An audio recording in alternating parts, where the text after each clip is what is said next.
Have you ever thought that the moving picture screen in front of you is like a curtain, a magic curtain that can open out on anything in the world? Here we can see a quiet corner in a nearby town, where our faithful donkey Slowfoot is eagerly waiting for us. Eagerly waiting. Slowfoot is going to carry us to that coffee house where an old sheikh often retells the beloved stories of Nasr-ed-din Hodja. Usually that young radical Hamid tries to annoy us, but today the street seems clear. Hamid! Hamid, what happened? Dropped my cigarette. Oh, is that all? Into a barrel of gunpowder. Quiet, Snubnose. Hamid, what were you doing with... No questions. Remember, these are violent days. Oh, Hamid. Well, come along, Slowfoot. You can stand near the coffee house and listen while the sheikh tells of Nasr-ed-din Hodja. Friends, our leaders say the world is ours. When all the workers of the world unite, those who oppose us will be destroyed.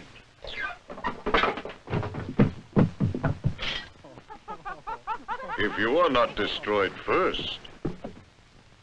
Bah, Hamid and his friends are afraid of nothing. Hamid! Hamid! The police are looking for you. Hide me, Burhan, hide me. But they want to tell you your house is on fire. My house? Someone is plotting against me. Oh, what a nuisance. Yes, Burhan, at least that. But he doesn't annoy me, Effendi. I just close my eyes and pretend that Hamid and the others like him don't exist. What did you say? I said I just ignore them, Effendi. But surely that is not wise, Burhan. Why not, Effendi? The threat that Hamid and his group of friends represent certainly deserves all the alertness and precaution that we would show to any obvious danger. But, Effendi, our free and peaceful way of life will stand by itself, because it is good. No, Burhan. It will not stand without active caution and defense. If we stubbornly insist that we need not do any more about this present danger to our way of life, then just keep repeating our way is right, why, our house may be destroyed, right out from under us. Our house, Effendi? Yes, Burhan. I was thinking of how Nasr-ed-din Hodja learned never to be stubborn and ignore a clear and present danger, when one day such a danger almost destroyed his home. The story is called, Who Shall Feed the Donkey?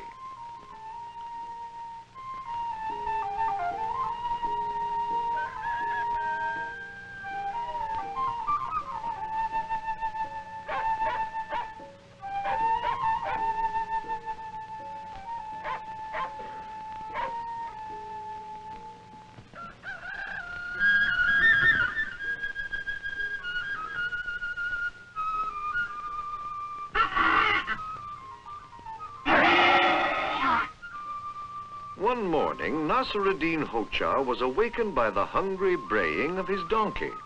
And because it was so early and the Hodja was so tired, he asked his wife to please go and feed the donkey. But his wife had her own ideas on this matter, which only made the Hodja absolutely insist that she feed the donkey.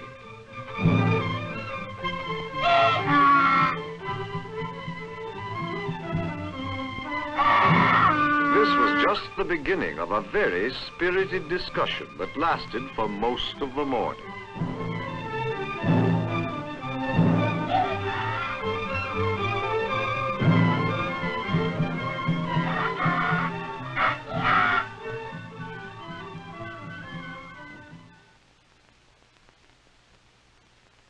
Finally, after they had argued themselves blue in the face and each was positive of being right, they fell into silence and decided that the first one who spoke would have to feed the donkey. For hours, the obstinate silence continued until the wife got so annoyed that she left the house to pass the day with a neighbor.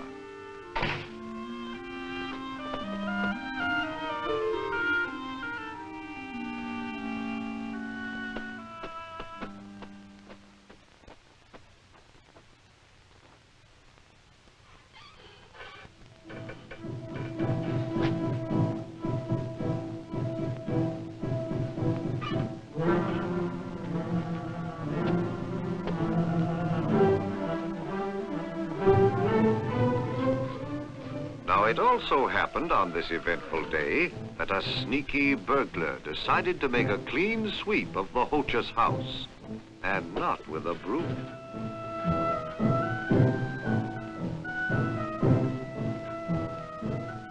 At last he saw the Hodja frozen in the chair, stubbornly refusing to speak and to recognize his danger.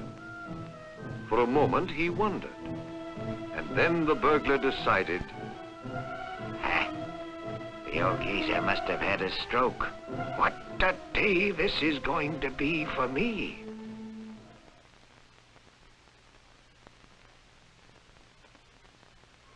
What a day this is going to be for me.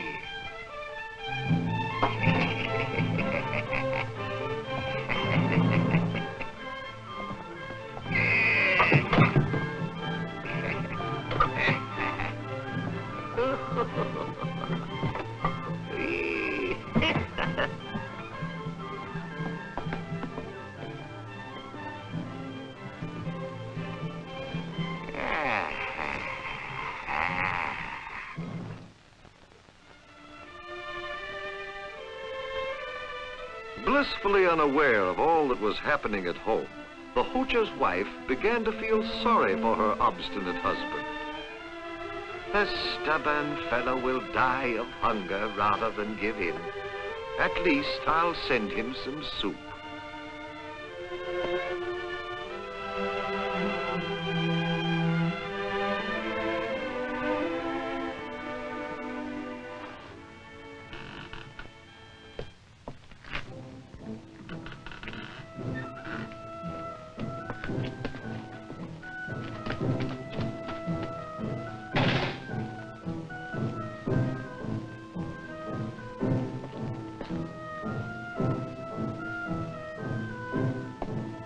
You can well imagine the boys' astonishment at the wrecked house and the silent Hodja. They have sent you some soup, Hodja. What shall I do with it?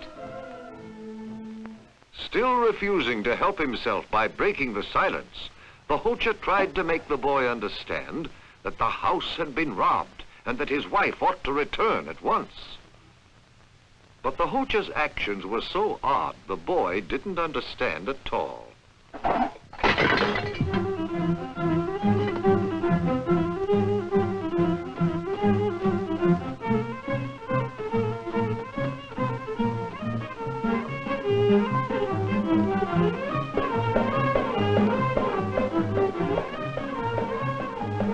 Hearing of the destruction in her house, the Hodja's wife rushed home in a rage.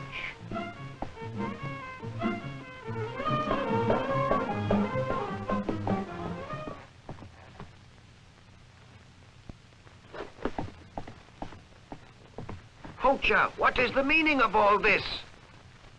Ha, wife, you talked first. Now off you go and feed the donkey. It was your stubbornness that caused all this.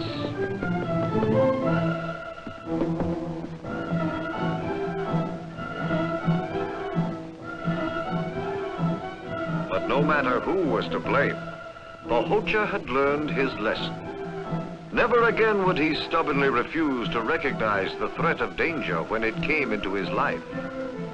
Likewise, to shut our eyes, to ignore and not to resist the danger that threatens us today, can only bring disaster to our houses, as it did to Nasr-ed-din Hodja.